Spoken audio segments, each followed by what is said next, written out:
ಎಲ್ರಿಗೂ ನಮಸ್ಕಾರ. Welcome back to mixed meal with Mahalakshmi YouTube channel. Chicken biryani ನಮ್ಗೆ ಏನು ಟ್ರೈ ಮಾಡಿದ್ರು ಟೇಸ್ಟೇ ಬರ್ತಿಲ್ಲಪ್ಪ ಅನ್ನೋರು ಒಂದ್ಸಲ ಈ ವಿಡಿಯೋ ನೋಡ್ಕೊಂಡು ಮಾಡಿ. ಟೇಸ್ಟ್ ಮಾತ್ರ ಅದ್ಭುತವಾಗಿರುತ್ತೆ.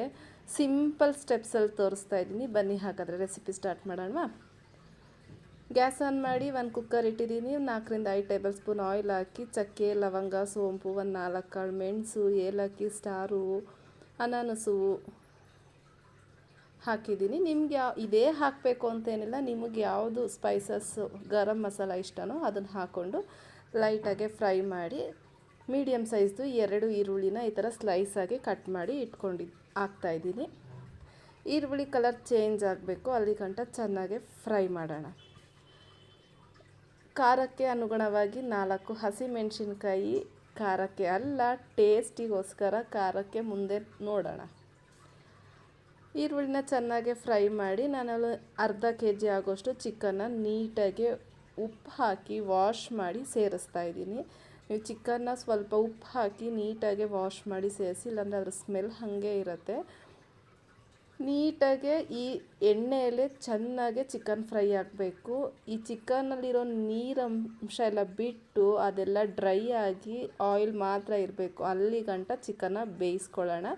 ರುಚಿಗೆ ತಕ್ಕಷ್ಟು ಉಪ್ಪು, 1/4 ಟೀ ಸ್ಪೂನಷ್ಟು ಅರಿಶಿನ ಹಾಕಿ ಚೆನ್ನಾಗಿ ಮಿಕ್ಸ್ ಮಾಡಿ ಇದನ್ನು ಬೇಯೋದಕ್ಕೆ ಬಿಟ್ಬಿಡೋಣ.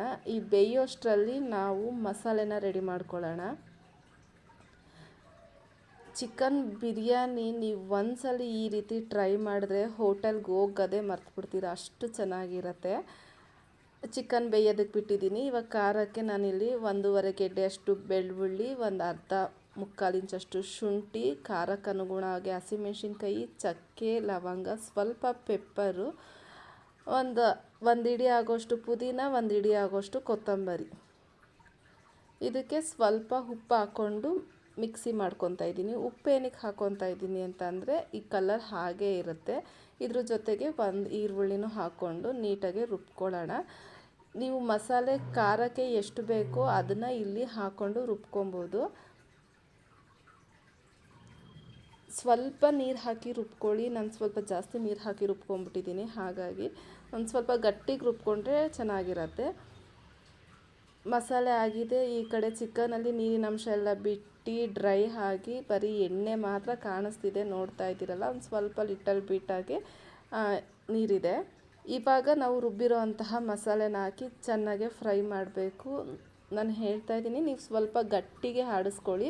ನಾನು ಸ್ವಲ್ಪ ನೀರು ಜಾಸ್ತಿ ಆಯಿತು. ಇದನ್ನು ಚೆನ್ನಾಗಿ ಫ್ರೈ ಮಾಡೋಣ. ಚಿಕನ್ಗೆ ಉಪ್ಪು ಖಾರ ಎಲ್ಲ ಚೆನ್ನಾಗಿ ಹಿಡಿಬೇಕು. ಸೊ ಹಾಗಾಗಿ ಫ್ರೈ ಮಾಡ್ತಾ ಮಧ್ಯದಲ್ಲಿ 1 ಟೇಬಲ್ ಸ್ಪೂನ್ ಆಗೋಷ್ಟು ಧನಿಯಾ ಪುಡಿ, 1/4 ಟೇಬಲ್ ಸ್ಪೂನ್ ಆಗೋಷ್ಟು ಗರಂ ಮಸಾಲ ಇಲ್ಲಾಂದರೆ ಬಿರಿಯಾನಿ ಪೌಡ್ರ್ ಇದ್ದರೆ ಹಾಕ್ಕೊಳ್ಳಿ. ಇಷ್ಟು ಹಾಕ್ಕೊಂಡು ಚೆನ್ನಾಗಿ ಮಿಕ್ಸ್ ಮಾಡಿ ಲಿಡ್ನ ಕ್ಲೋಸ್ ಮಾಡಿ ಬೇಯೋದಕ್ಕೆ ಬಿಟ್ಬಿಡೋಣ. ಇದು ಚೆನ್ನಾಗಿ ಕುದ್ದಿ ಸುತ್ತ ಎಲ್ಲ ಎಣ್ಣೆ ಬಿಡಬೇಕು. ಮಸಾಲೆ ಚೆನ್ನಾಗಿ ಹಿಡಿಬೇಕು ಚಿಕನ್ನಿಗೆ. ನೋಡ್ತಾ ಇದ್ದೀರಲ್ಲ, ಸುತ್ತ ಎಣ್ಣೆ ಎಲ್ಲ ಬಿಟ್ಟಿದೆ. ಇವಾಗ ಚಿಕನ್ ಚೆನ್ನಾಗಿ ಬೇಯ್ತಾ ಇದೆ.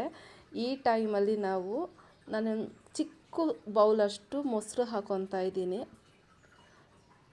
2 ಟೊಮ್ಯಾಟೊನ ರುಬ್ಬಿ ಪೇಸ್ಟ್ ಮಾಡಿ ಹಾಕ್ಕೊತಾ ಇದ್ದೀನಿ. ನೋಡ್ತಾ ಇದ್ದೀರಲ್ಲ, ಚಿಕ್ಕ ಟೊಮೆಟೊ. ದೊಡ್ಡ ಟೊಮೆಟೊ ಆದರೆ 1 ಹಾಕ್ಕೊಳ್ಳಿ. ಮೊಸರು ಹಾಕಿರ್ತೀವಿ, ಹುಳಿ ಜಾಸ್ತಿ ಆಗಿಬಿಡತ್ತೆ. ನಾನಿಲ್ಲಿ ಪುಟ್ಟು ಟೊಮೆಟೊ ಆಗಿರೋದಕ್ಕೆ 2 ಟೊಮೆಟೊ ರುಬ್ಬಿ ಹಾಕ್ಕೊಂಡಿದ್ದೀನಿ. ಇದು ಟೊಮೆಟೊ ಮೊಸರೆಲ್ಲ ಚೆನ್ನಾಗಿ ನೀವು ಲೋ ಫ್ಲೇಮಲ್ಲೇ ಮಿಕ್ಸ್ ಮಾಡಬೇಕು. ಮೊಸರು ಹಾಕಿ ಹೈ ಫ್ಲೇಮಲ್ಲಿ ಮಿಕ್ಸ್ ಮಾಡಿದ್ರೆ ಮೊಸರೆಲ್ಲ ಒಡೆದೋಗ್ಬಿಡೋ ಚಾನ್ಸಸ್ ಇರುತ್ತೆ. ಸೊ ಲೋ ಫ್ಲೇಮಲ್ಲೇ ಚೆನ್ನಾಗಿ ಮಿಕ್ಸ್ ಮಾಡಿ. ಈ ಟೈಮಲ್ಲಿ ನಾನು 2 ಗ್ಲಾಸ್ ಆಗೋಷ್ಟು ಅಕ್ಕಿನ ನೀಟಾಗಿ ವಾಶ್ ಮಾಡಿ ನೆನೆಸಿಟ್ಕೊತಾ ಇದ್ದೀನಿ. ಒಂದು 10 ನಿಮಿಷ ಅಕ್ಕಿ ನೆನಿಲೇಬೇಕು. ನೀವು ಬಿರಿಯಾನಿ ಏನೇ ಮಾಡಿದ್ರು ರೈಸ್ ಬಾತಲ್ಲಿ ನೀವು ಅಕ್ಕಿನ ನೆನೆಸೇ ಮಾಡಬೇಕು. ನೋಡ್ತಾ ಇದ್ದೀರಲ್ಲ, ಟೊಮ್ಯಾಟೊ ಮೊಸರೆಲ್ಲ ಚೆನ್ನಾಗಿ ಫ್ರೈ ಆಗಿ ಸುತ್ತ ಎಣ್ಣೆ ಬಿಡ್ತಿದೆ. ಈ ಟೈಮಲ್ಲಿ ಸ್ವಲ್ಪ ಕಸ್ತೂರಿ ಮೆಂತ್ಯನ ಮೇಲ್ಗಡೆ ಹಾಕಿ ಅರ್ಧ ನಿಂಬೆಹಣ್ಣು ಹಾಕ್ತಾಯಿದ್ದೀನಿ. ಚಿಕ್ಕ ನಿಂಬೆಹಣ್ಣು ನೋಡ್ತಾ ಇದ್ದೀರಲ್ಲ, ಪುಟ್ಟು ನಿಂಬೆಹಣ್ಣಲ್ಲಿ ಅರ್ಧ ನಿಂಬೆಹಣ್ಣು ಹಾಕಿದ್ದೀನಿ. ಇದನ್ನು ನೀಟಾಗಿ ಮಿಕ್ಸ್ ಮಾಡಿ ನೀರನ್ನ ಅಕ್ಕಿ ಎಷ್ಟು ತೊಗೊಂಡಿರ್ತೀರೋ ಕನ್ಸಿಸ್ಟೆನ್ಸಿಗೆ ನೀರು ಹಾಕ್ಕೋಬೇಕು. 1:2 ರೇಷಿಯೋದಂಗೆ. ನಾನಿಲ್ಲಿ 2 ಗ್ಲಾಸ್ ಅಕ್ಕಿಗೆ 3 ಗ್ಲಾಸ್ ಅಷ್ಟು ನೀರು ಹಾಕ್ಕೊಂಡಿದ್ದೀನಿ. 1/4 ಗ್ಲಾಸ್ ಅಷ್ಟು ಕಮ್ಮಿ ಹಾಕ್ಕೊಂಡಿದ್ದೀನಿ, ಸ್ವಲ್ಪ ಉದ್ರುದ್ರಾಗಿ ಆಗಲಿ ಅಂತ. ಇನ್ನೂ ಸ್ವಲ್ಪ ಉದ್ರುದ್ರಾಗಿ ಹಾಕಬೇಕು ಅಂದರೆ ನೀವು 3.5 ಗ್ಲಾಸ್ ಹಾಕ್ಕೊಳ್ಳಿ, ಸಾಕಾಗತ್ತೆ. ಇವಾಗ ಚೆನ್ನಾಗಿ ನೀರು ಕುದೀತಾ ಇದೆ. ನೆನೆಸಿಟ್ಟಿರೋ ಅಕ್ಕಿನ ಹಾಕ್ಕೊಂಡು ಒಂದ್ಸಲ ನೀಟಾಗಿ ಮಿಕ್ಸ್ ಮಾಡಿ ಇನ್ನೂ ಅರ್ಧ ನಿಂಬೆಹಣ್ಣು ಇರುತ್ತಲ್ಲ ಆ ನಿಂಬೆಹಣ್ಣನ್ನ ಈಗ ಹಾಕಬೇಕು. ಹಾಗಾಗಿ ಹೇಳಿದ್ದು ಚಿಕ್ಕದು 2 ಟೊಮೆಟೊ ಹಾಕ್ಕೊಳ್ಳಿ, ದೊಡ್ಡ ಸೈಜ್ ಆದರೆ ಒಂದೇ ಟೊಮೆಟೊ ಸಾಕಾಗತ್ತೆ. ಇನ್ನು ಅರ್ಧ ನಿಂಬೆಹಣ್ಣು ಇತ್ತಲ್ಲ ಅದನ್ನು ಚೆನ್ನಾಗಿ ಹಿಂಡಿ ಒಂದು ಮಿಕ್ಸ್ ಮಾಡಿ ಲಿಡ್ನ ಕ್ಲೋಸ್ ಮಾಡಿ. ಆ್ಯಸ್ ಯೂಶ್ವಲ್ ನೀವು ಮನೆಯಲ್ಲಿ ರೈಸ್ಗೆ ಎಷ್ಟು ವಿಷಿಲ್ ಹೊಡೆಸ್ಕೊತೀರೋ ಅಷ್ಟು ವಿಷಿಲ್ನ ಹಾಕಿಸ್ಕೊಳ್ಳಿ. ನಾನಿಲ್ಲಿ 2ರಿಂದ 3 ವಿಷಿಲ್ ಹಾಕಿಸ್ಕೊತೀನಿ. ವಿಷಿಲ್ ಆಗಿ ಏರೆಲ್ಲ ಹೋಗಿ ತಣ್ಣಗಾದ್ಮೇಲೆ ಕುಕ್ಕರ್ ಲಿಡ್ನ ಓಪನ್ ಮಾಡಿ ತೋರಿಸ್ತಾ ಇದ್ದೀನಿ, ನೋಡ್ತಾ ಇರ್ಬೋದು. ಟೇಸ್ಟ್ ಮಾತ್ರ ಕಳೆದೋಗ್ತೀರ, ಅಷ್ಟು ಸೂಪರಾಗಿತ್ತು.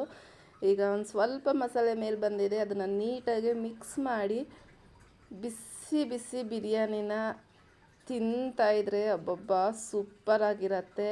ಈ ಯುಗಾದಿಯಲ್ಲಿ ಹೊಸ್ದಡ್ಕಿಗೆ ಈ ಬಿರಿಯಾನಿ ಮಾಡಿ ನೋಡಿ, ಟೇಸ್ಟ್ ಮಾತ್ರ ಕಳೆದೋಗ್ತೀರ, ಅಷ್ಟು ಚೆನ್ನಾಗಿದೆ. ಬಿಸಿ ಬಿಸಿ ಚಿಕನ್ ಬಿರಿಯಾನಿ ಜೊತೆ ರಾಯ್ತನೋ ಕರಿನೋ ಏನಾನ ಒಂದು ಮಿಕ್ಸ್ ಮಾಡ್ತಾಯಿದ್ರೆ ಸೂಪರಾಗಿರುತ್ತೆ. ಐ ಹೋಪ್ ಈ ವಿಡಿಯೋ ಇಷ್ಟ ಆಗಿದೆ ಅಂದ್ಕೊತೀನಿ. ಇಷ್ಟ ಆಗಿದೆ ದಯವಿಟ್ಟು ಲೈಕ್ ಮಾಡಿ, ಶೇರ್ ಮಾಡಿ, ಕಮೆಂಟ್ ಮಾಡಿ. ಸಬ್ಸ್ಕ್ರೈಬ್ ಆಗಿಲ್ಲ ಅಂದರೆ ಪ್ಲೀಸ್ ನನ್ನ ಚಾನಲ್ನ ಸಬ್ಸ್ಕ್ರೈಬ್ ಮಾಡಿಕೊಂಡು ಹೊಸಬ್ರಿಗೆ ಸಪೋರ್ಟ್ ಮಾಡಿ ಅಂತ ಕೇಳ್ತಾ ಇದ್ದೀನಿ. ಇದೇ ಥರ ಸಿಂಪಲ್ ಆ್ಯಂಡ್ ಟೇಸ್ಟಿ ರೆಸಿಪಿಗಾಗಿ ನಮ್ಮ ಚಾನಲ್ನ ವಾಚ್ ಮಾಡ್ತಾಯಿರಿ. Keep supporting. Thank you for watching. Bye.